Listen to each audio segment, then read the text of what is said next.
Voice of Geekdom is now on Patreon.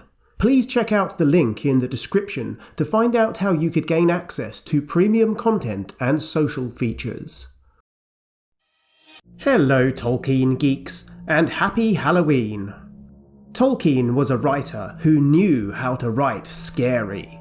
From The Watcher in the Water to the Barrow Wights, he loved to creep out his readers with the many strange monsters that his imagination conjured. And the tortured, corrupted servants of Sauron, and of Sauron's master Melkor before him, gave Tolkien's romantic heroes something to fight and strive against in the course of their epic quests. The legend of Beren and Lúthien from the First Age involved many evil creatures for the titular heroes and their allies to contend with.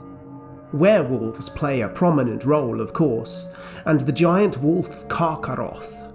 And the earliest version, from the Book of Lost Tales, even famously has a giant demonic cat named Tevildo, who was a precursor to Sauron's role in the story in the later drafts. One surprising inclusion was the vampire Thuringwethil, the only named vampiric creature to feature anywhere in Tolkien's works. This name first appears in the epic poem The Lay of Lúthien, which he began composing in 1925, before eventually abandoning it, unfinished in 1931. We don't even actually meet her in The Lay of Lúthien directly. Thuringwethil is simply the name which Lúthien takes for herself when speaking to Morgoth, disguised as a bat, when she was claiming to be a messenger of Thu the Necromancer, who was, like Tevildo, another precursor to the character we now know as Sauron. There aren't any serious notes on the subject that I'm aware of, but my impression is that Tolkien simply enjoyed the name in that poetic version, and this was the extent of his thinking on the matter. Thuringwethil, in the Silmarillion's prose version, was described as the messenger of Sauron, and was wont to fly in vampire's form to Angband, and her great feathered wings were barbed at each joint's end with an iron claw.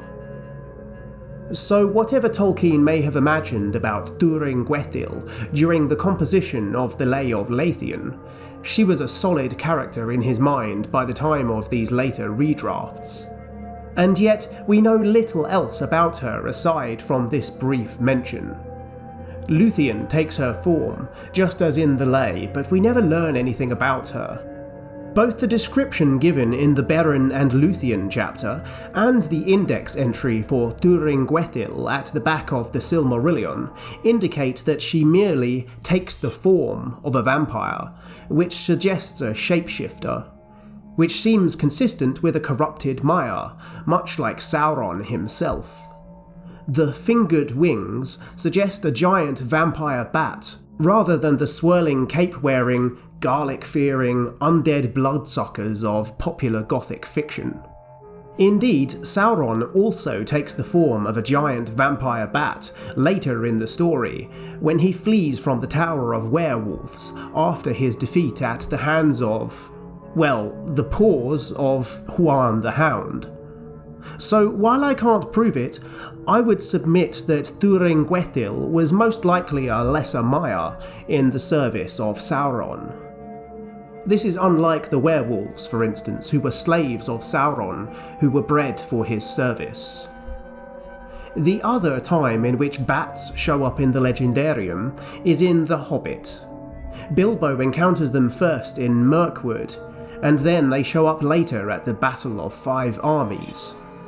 The bats are above Bolgthenorf's army like a sea of locusts, shouts Gandalf at the start of the fighting, and later in the battle, the narrator tells us that soon actual darkness was coming into a stormy sky, while still the great bats swirled about the heads and ears of elves and men, or fastened vampire-like on the stricken. The massive swarm of bats at the battle are vampire bats then.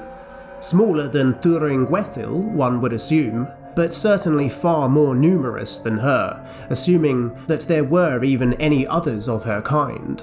Could these be the offspring of Thuringwethil? One parallel that we could draw here is the spiders of Mirkwood, whom Bilbo rescues the dwarves from earlier in the story, and which we know are the offspring of Shelob, herself a child of Ungoliant, the latter of whom is also a spirit, one taking spider form according to the Silmarillion, just as we have surmised that Thuringwethil was a spirit choosing to take on the form of a giant bat in her guise as a messenger. My assumption, and I've said this before on the channel, is that Ungoliant was also a Maya, only a vastly more powerful one than Thuringwethil, even more powerful than Sauron himself at the height of her powers. I know that many Tolkien fans like to imagine that Ungoliant was something else, something from outside the established taxonomy, from outside of Ea, which is a possibility which is difficult to falsify, frankly, but I'm inclined to invoke Occam's razor here. Anyway, whatever your metaphysical headcanon, regarding the legacy of these evil monsters of the First Age, one cannot deny the parallels here if we begin to speculate about the likely origins of these vampire bat creatures, and their apparent proliferation into the Third Age. One can draw the same parallel with Tolkien's werewolves as well, which seem to have diminished in power by the Third Age.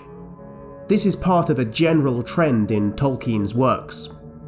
What is interesting is that this is also Tolkien's own spin on the vampire concept, and appears to have been influenced just as much by myths surrounding shapeshifting, a common trope in Norse mythology for example, than by folktales about vampires that we might recognise from, say, something like an Anne Rice novel.